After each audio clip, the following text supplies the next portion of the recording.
మనం డెమోక్రసీ అంటే ఇష్టమైపోయింది, ఆటలైపోయింది. ప్రతి ఒక్క ప్రభుత్వాన్ని ప్రజలు ఎన్నుకునేది 5 సంవత్సరాలకే, అంతే తప్పించి 50 ఏళ్ళకి 100 ఏళ్ళకి ఎన్నుకోరు. నీ పాలన బాగుంటే 5 ఏళ్ల తర్వాత తీసుకొస్తారు.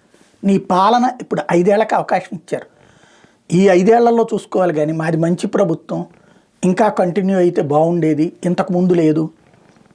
ఈ పోచుకోలు కబుర్లు ఎన్నిసార్లు చెప్పుకుంటాం మనం. ఇప్పుడు ఇదివరకటి రోజుల్లో అదేమంటే 99 2004లో అప్పట్లో చేసిన అభివృద్ధి అంటే, మరి ఆ తర్వాత తెలంగాణలో అసలు తెలుగుదేశం పార్టీ రాలేదుగా అధికారంలో.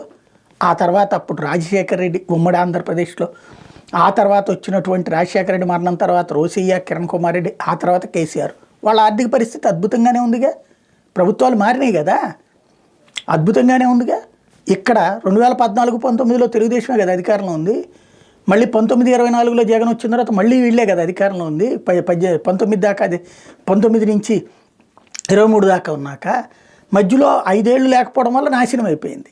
ఇలాంటిది అంటే మాది మంచి ప్రభుత్వం కానీ సుదీర్ఘకాలం ఉంటేనే అభివృద్ధి సాధ్యం, అంటే 5 ఏళ్లలో మనం ఏం చేయలేం అన్నటువంటి ఒక విచిత్రమైనటువంటి అంటే ఇప్పుడు ఇంతకాలమేమో మేము వస్తే అద్భుతాలు చేస్తాం, ఇప్పుడేమో అద్భుతాలు కావాలంటే మమ్మల్ని సుదీర్ఘకాలం ఎన్నుకోండి.